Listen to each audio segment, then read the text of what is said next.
यह कहानी है सृष्टि और प्रत्युष की, एक ऐसे रिश्ते की जिसे ठहराव ने धीरे धीरे अपनी चुप्पी तोड़ी। एक ऐसे रिश्ते की जहां सम्मान तो था, लेकिन उसमें अपनत्व, प्यार और एक पति पत्नी के रिश्ते की गर्माहट की कमी थी।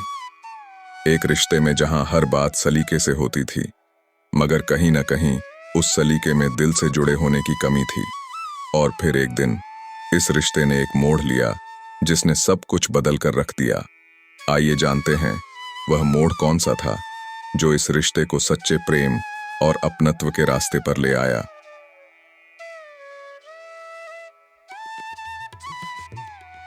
जी कहिए, क्या कहना है? प्रत्युष ने सृष्टि से कहा। आधे घंटे के इंतजार के बाद वो आए और अब इतनी सधी हुई आवाज में अदब से पूछ रहे थे जैसे सृष्टि कोई शिकायत लेकर आई हो। सृष्टि के छोटे से दिमाग ने काम करना बंद कर दिया। अब क्या कहे, कैसे कहे कि वैलेंटाइंस डे का कार्ड देने और आई लव यू कहने आई थी। इस रजनी की बच्ची ने कहां फंसा दिया। क्या जरूरत थी उससे कहने की कि बहुत जरूरी बात है। उसकी नजरें झुक गईं, चेहरा लाल हो गया और शब्द होठों में ही अटक गए। आपको जो कहना हो बिना झिझक कहिए। अब तो हमें जिंदगी भर साथ रहना है, आप मुझ पर भरोसा कर सकती हैं। प्रत्युष ने फिर सृष्टि से पूछा। इस हौसले के बाद तो जरूरी बात कहनी और भी जरूरी हो गई। सृष्टि बोल पड़ी। जी, वो मेरी परीक्षाएं शादी के बाद पढ़ी तो। प्रत्युष का जवाब आया। ओह ठीक है, मैं आपकी सुविधा का पूरा ध्यान रखूंगा। और कोई समस्या? हद है, अपनी होने वाली पत्नी से ऐसे बात कर रहा है जैसे सृष्टि के पापा अपने स्टूडेंट्स से करते हैं। सृष्टि ने मन ही मन बुदबुदाया। सृष्टि के लिए इस ज्यादा ही अदब भरी और औपचारिक बातचीत के बाद वहां रुके रहना मुश्किल हो गया। जी धन्यवाद, मैं चलती हूँ, नमस्ते, सृष्टि ने भी अदब से कहा। कहकर वो मुड़ी और लगभग भागते हुए अपनी सहेलियों के बीच जाकर ही रुकी। घर लौटने के लिए ऑटो में बैठने के बाद ठिठोली करती सहेलियों को ये छोटी सी तथाकथित रोमांटिक मुलाकात उनके कहने पर ज्यों की त्यों सुनाई तो सबने सिर पीट लिया। सृष्टि रात भर इस बेचैनी में सो न सकी कि क्या शादी से पहले एक प्रेमी प्रेमिका जैसी बातें और वो हल्की फुल्की छेड़छाड़ उसके नसीब में नहीं है, जिसके बारे में सहेलियां, दीदियां और भाभियां बताती रही हैं कि उसमें वक्त ठहर जाता है और धरती आसमान लगने लगती है। संयुक्त परिवार की सबसे छोटी संतान सृष्टि बचपन से बड़ी बहनों और दादा दादी की आज्ञाकारी गुड़िया रही थी। उसे सबसे ज्यादा दुलार मिला था और कुछ गलत होने पर ताने भी। अपने से ज्यादा उसे दूसरों के दिमाग पर भरोसा था। हर काम पूछकर करना और गलती होने से डरना उसकी आदत थी। पहली बार सहेलियों के कहने पर दिल की बेचैनी ने उसे समझा बुझाकर बिना किसी से पूछे प्रत्युष से मिलने का मन बना दिया था। पर कहीं उसने प्रत्युष से शादी के लिए हाँ करके गलती तो नहीं कर दी। पर हाँ न करती तो करती भी क्या? पापा की हालत क्या हो गई थी। मांगलिक होने के कारण उसकी शादी के लिए लड़का ढूंढते ढूंढते पापा परेशान हो गए थे। एक बार जब शादी तय हुई तो लड़के वालों ने सगाई वाले दिन ही अपने यहाँ हुई एक मौत का दोष उसके नक्षत्रों को देकर शादी से इनकार कर दिया। पापा तनाव और निराशा में अपने दोस्त प्रत्युष के सामने हाथ जोड़कर रो पड़े थे। प्रत्युष अपने माता पिता के देहांत के बाद कम उम्र में ही परिवार की जिम्मेदारियां संभालने लगे थे। फिर पढ़ाई के बाद शोध शुरू कर दिया था। इसी वजह से अब तक शादी नहीं की थी।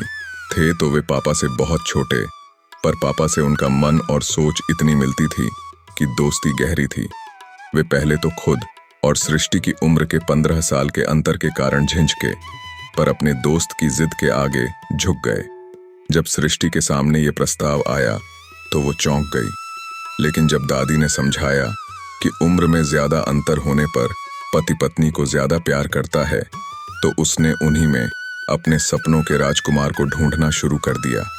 आखिर हर लड़की के कुंवारे मन की तरह सृष्टि के मन में पति के रूप में दीवानगी की हद तक चाहने वाले प्रेमी की चाहत सबसे बड़ी थी।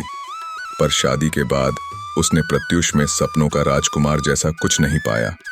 हालांकि किसी चीज की कमी नहीं थी। घर का काम करने के लिए नौकर थे। वो कुछ भी खरीदने को कहे या कहीं जाने को प्रत्युष कभी मना नहीं करते थे। लेकिन ऊंचे प्रशासनिक अधिकारी होने के कारण वे बहुत व्यस्त रहते थे। सुबह उनके उठने से पहले ही मिलने वालों की कतार लग जाती। रात भी देर तक वे लोगों की समस्याएं सुनते सुलझाते रहते। उनका स्वभाव इतना अच्छा था कि सब उन्हें संत कहते थे, पर सृष्टि के लिए इस संत स्वभाव के आदमी के साथ तालमेल बैठाना किसी परीक्षा से कम न था। उसके खाली और मासूम मन में एक सपने जैसा प्यार पाने और देने की जितनी चाहत थी, प्रत्युष में उतनी ही उदासीनता। वो अल्हड़ उम्र की खुली खुली खुशियां थीं, तो प्रत्युष शांत, गहरी और जिम्मेदार जिंदगी जीने वाले इंसान थे। वे जब उसके साथ होते भी तब भी मोबाइल सौत बना रहता। जब जब सृष्टि ने उनसे कहा कि मुझे आपसे कुछ कहना है, तब तब वे मोबाइल रखकर उसी अदब भरे लहजे में बोलते, कहो क्या चाहती हो। ऐसे में प्यार और मोहब्बत के शब्द सृष्टि के गले में ही अटक कर रह जाते। वो तरह तरह के पकवान बनाती, सज धज कर कमरे को संवारती, हर समय नखरे दिखाती और प्रत्युष के आसपास घूमती, लेकिन उनकी तारीफ के 2 शब्द सुनने को तरस जाती। मगर प्रत्युष में तो जैसे बस देने का ही भाव था। यहाँ तक कि सबसे करीब के पलों में भी लगता कि वो बस अपना फर्ज निभा रहे हैं। सृष्टि बेचैन रहती कि कभी तो प्रत्युष खुद से कोई चाहत जताएं, कभी तो वो उसे इस तरह गले लगाएं कि लगे वो उनकी खुशी और सौभाग्य है। मायके गई और सहेलियों से अपनी बात साझा की। उन्होंने कुछ उपाय बताए। उस रात जब प्रत्युष कमरे में आए तो वो करवट लेकर लेट गई। वे चुपचाप सो गए। अगली रात उनके पास आने पर इठलाकर कहा कि आज मुझे नींद आ रही है। वे हल्के से मुस्कुराकर सॉरी बोलकर सो गए। कुछ दिन यही चलता रहा तो प्रत्युष ने इतनी सहजता से दूरी बना ली कि सृष्टि का दिल और दिमाग सवालों और उलझनों का घर बन गया। ऐसा पति तो किसी सहेली ने नहीं बताया था। कोई मनाता था तो कोई अधिकार जताता था, और इसी बहाने आई लव यू कहने सुनने का अवसर मिल जाता था।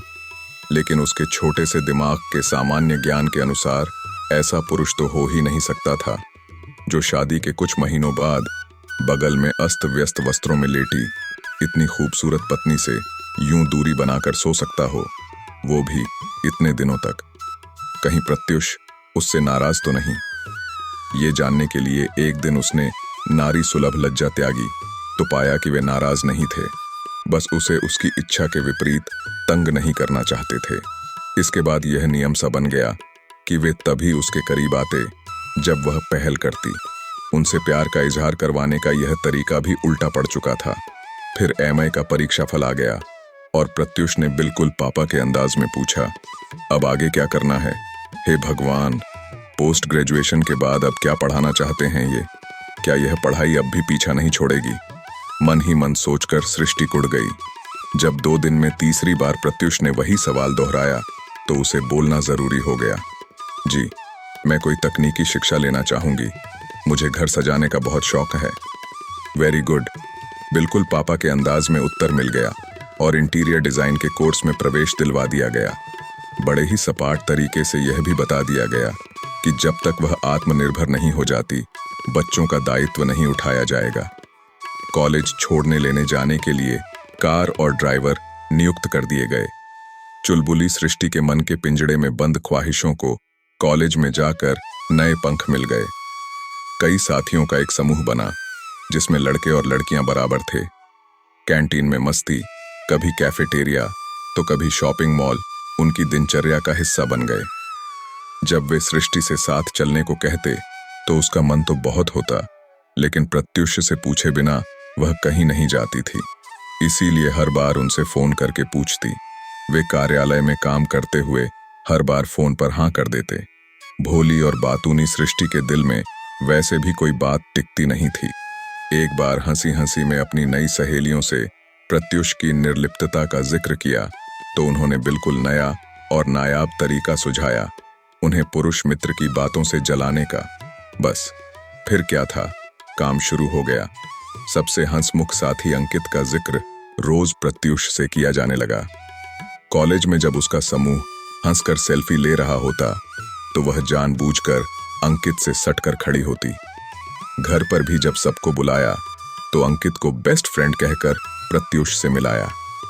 एक दिन अंकित ने अपने घर पर गेट टुगेदर रखा। किसी के घर गेट टुगेदर के लिए जाना सृष्टि के लिए पहला मौका था। वह अकेले रहता था। सृष्टि ने प्रत्युष से फोन करके पूछा तो वे उसकी बात सुने बिना झल्ला गए। बात बात पर पूछने की क्या जरूरत है, मेरी एक जरूरी मीटिंग थी। अंकित ने सृष्टि को उसके मनपसंद गीतों का संकलन एक पेन ड्राइव में देने को कहा था।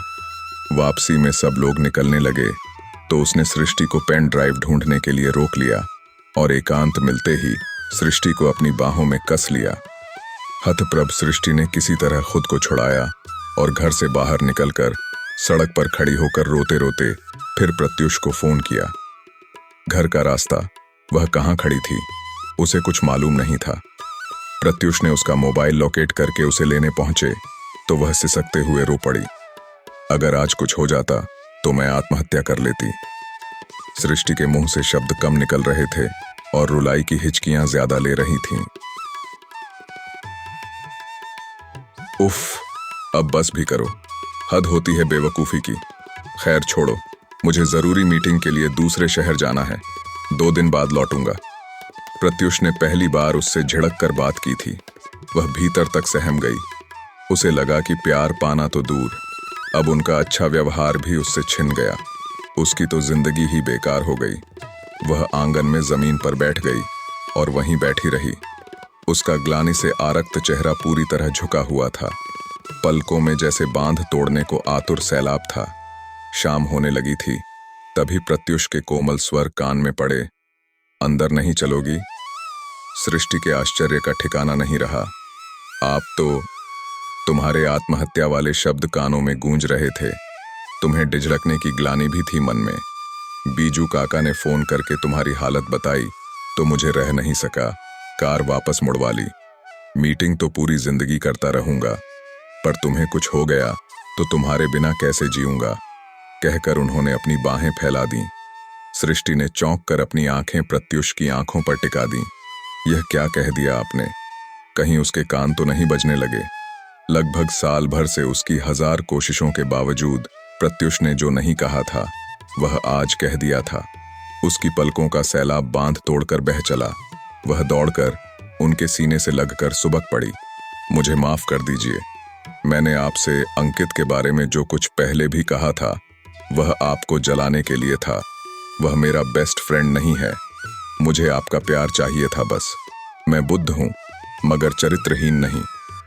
उनकी बातें सुनकर प्रत्युष को हंसी आ गई। वे उसका चेहरा अपने हाथों में लेकर आंसू पोंछते हुए बोले, चुप हो जाओ सृष्टि, तुमने वहां जाने से पहले मुझसे फोन करके पूछा तो था।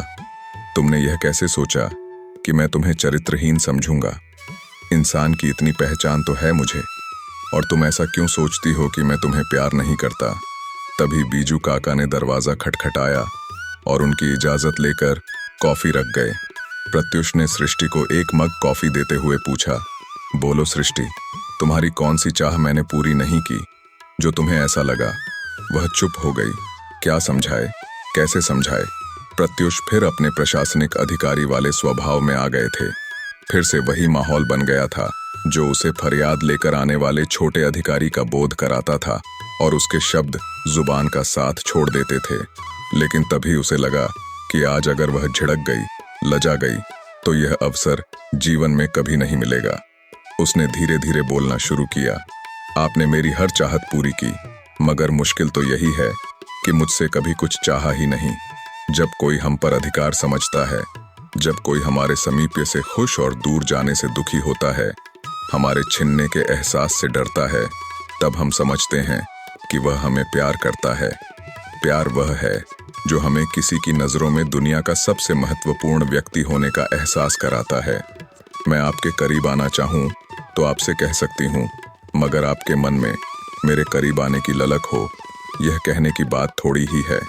इसीलिए मैं कितनी तरह से श्रृंगार करके, लेकिन कभी लगा नहीं कि मेरे रूप ने, प्यार ने, गुणों ने आपको मुग्ध किया है, सुकून दिया है।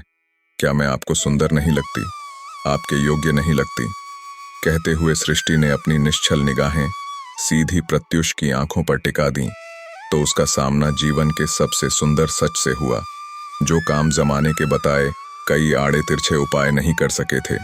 वह दिल से कहीं गई सीधी सच्ची बात ने कर दिया था।